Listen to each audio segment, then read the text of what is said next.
It all began in 2014 when I was just 14 years old. Accompanied by my family, we embarked on a journey towards a small village we had visited years ago, a tiny, icy place surrounded by vegetation that made us feel like we were immersed in a fairy tale. However, on that occasion, our reasons for visiting were sad. We came to offer solidarity to a friend of my father who was gravely ill. We intended to stay with him for about a month in his spacious home, full of rooms that, for some reason, I didn't explore. I suppose I was still in the phase of playing, and in the first days in town, I made several friends with whom I spent most of my time. We would go down to the local park to play or venture into the mountains in search of adventures. One of the boys, Juan, stood out for his reserve within the group, a taciturn individual with a penetrating gaze that sometimes bothered me. It was as if he was staring at me, almost without blinking. The other friends said that was just his way, the odd one out in the group, and I tried not to pay too much attention to these behaviors. However, during the third week of our stay in town, Juan invited me to have lunch at his house. With some nervousness, I accepted, and what followed, what happened, I still don't know exactly how to interpret, whether with surprise, terror, or fascination. That will be for you to judge. Juan's residence was only 2 blocks from the park where I spent my time with the boys, not far from my father's friend's house. With permission granted, I made my way there, finding Juan already waiting for me inside. The delicious aroma of chicharron hung in the air. His mother was extremely kind and attentive to me, and inside their house, Juan turned into a completely different boy.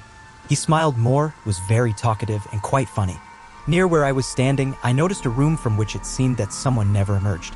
The door was slightly ajar as we prepared for the meal. Juan entered the room and came out with a person in a wheelchair, an elderly lady, whom he introduced as his grandmother. I greeted her, but she did not respond. She stood there, motionless, her eyes beginning to fill with silent tears. I thought perhaps her vision was impaired or that she was not in a condition to speak, and then I felt uncomfortable. I believed it was best to share the meal in silence, but when I insisted on greeting her, her eyes did not leave me throughout the entire lunch. The feeling that my presence was disturbing her grew with each passing moment. After the meal, the lady gestured to Juan, who promptly approached and whispered something in her ear. Then, Juan entered the room from which he emerged with a photo album. With a gesture, the lady indicated for me to sit beside her. Her voice could hardly come out, soft and almost inaudible. She then began to show me the photos, describing who appeared in them, her family, her mother, her brothers and sisters.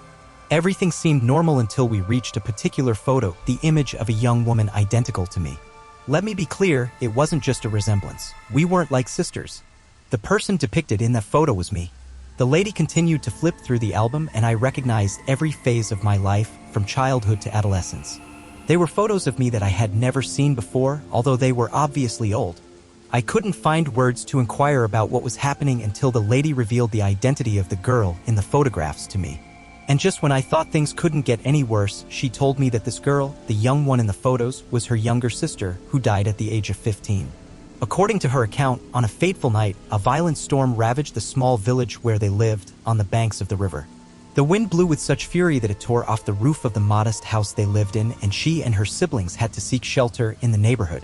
Amidst the chaos of the storm, everyone fled the house except for the young girl, who unfortunately became trapped under a heavy wooden beam that collapsed from the roof. By the time they realized her absence, it was too late. The river's flood swallowed the home whole. Everyone in despair searched for the young girl for hours, days, and weeks on end, holding on to a fragile hope that she might have survived. But that hope dissipated when authorities found a body among the debris several kilometers downstream, amidst the wreckage caused by the flood. The body was unrecognizable, a victim of violence and in an advanced state of decomposition, but the clothes indicated it was hers, her little sister. The lady told me that she couldn't even see her sister's body, as they were not allowed. The coffin in which she was buried was completely sealed, preventing anyone from seeing inside. At that moment, the grandmother, with tears in her eyes, abruptly changed her tone towards me. She expressed her happiness at seeing me again, glad that I had returned to the city. Holding my hand firmly, she apologized for leaving in haste, for leaving me behind. However, I wasn't touched by emotion. I was deeply disturbed by the story and the photos. I existed before, in a past life. I died there, in that city where I always felt at home. Or was it all a macabre joke? How could I see these photos, clearly of me, but so old? I couldn't bear to stay there any longer. I needed to leave. I said goodbye, and the lady stood there, smiling as I departed. The following nights were extremely difficult for me. I didn't want to go out to play in the last week. I just longed to go home, to forget what had happened, to forget that I now knew I had lived before, now that I had lived. And so, dead was the day we left the city. Juan was in the park with the boys. I bid farewell with a shout from the car. We left with the promise to return, but it never happened. Violence eventually isolated that city. Many fled, including Juan. I learned about it in college when I met one of the boys from the city who still remembered me. He told me how armed men killed civilian police officers and took the children. Juan and his mother were among the first to leave the city, and since then, they were never heard from again. Sometimes I think about returning. Perhaps the lady no longer exists. But what still remains there, I know, is her sister's grave. The grave where, apparently, I am also buried.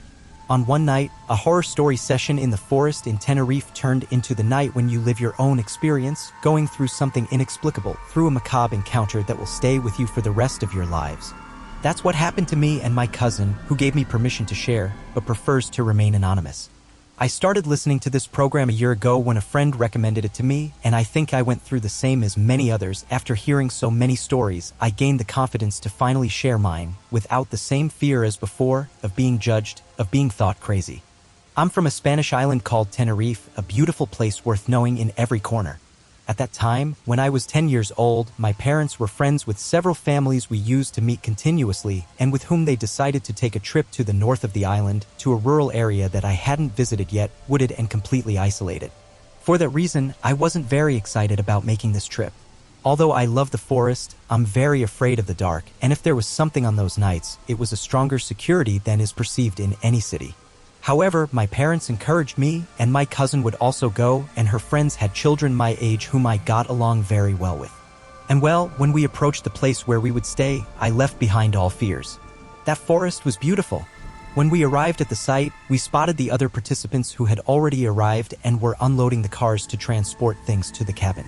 Among them were my uncles, so I ran to find my cousin. We loved spending time together while the adults talked and organized everything. The children decided to play hide and seek, taking advantage of the vast areas around the cabin.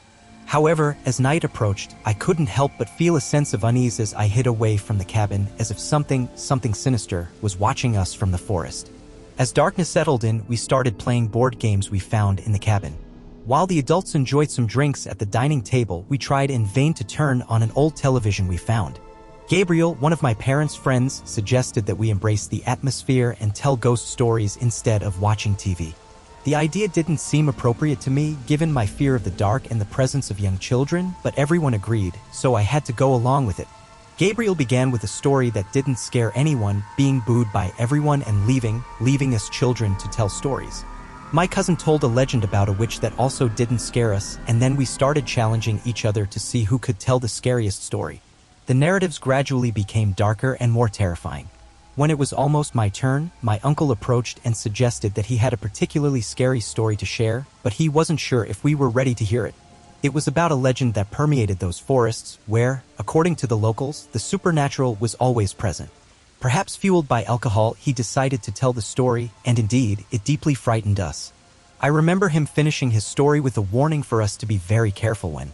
Although we started to play and joke about who would be scared first, who would go to bed first, at that moment we were all so scared that we preferred to change the subject. We simply stopped telling stories and distracted ourselves with other activities until we were sent to sleep around midnight. The children shared a room with several bunk beds. There were 8 of us, so there was some discussion about who would sleep in which bed. After some debate, the adults instructed us to turn off the light and try to sleep, as we would have an early morning forest excursion the next day. It seemed to take us a while to fall asleep. Only the youngest seemed to have forgotten the stories told earlier. Gradually, I realized that I was the only one still awake, listening to the snores of the others. I felt isolated and scared. It felt like I heard something outside, something at the window, but I didn't dare to look in that direction. I initially thought it was the wind, but the sound became more audible, as if someone was knocking on our window. I tried to ignore it, hoping it would stop on its own, and eventually it did. However, before I could fall asleep, it started again. This time, it sounded like something was scratching the window. Since my bed was facing the opposite way, I couldn't see what was causing the noise. I felt paralyzed, torn between the urge to turn and look, but also the fear of doing so. The sound persisted for several minutes, as if trying to get my attention, as if it wanted me to get up and peek. My instinct told me to stay still. When the noise finally stopped, I breathed a sigh of relief, thinking the intruder had given up, or that maybe it was just my mind, haunted by the stories we told. I decided to prove to myself that it was just imagination and got up to look out the window. My cousin also got up, surprised that I was awake. "Julia, did you hear it too?" she asked. I nodded, and suddenly the fear returned in full force. It wasn't just my imagination, my cousin had heard it too. I tried to calm her down, suggesting it was just a branch tapping, but she quickly pointed out that there were no trees near the house. We decided to check the window, convinced it was just our imagination. However, as we looked outside, we saw something that petrified us.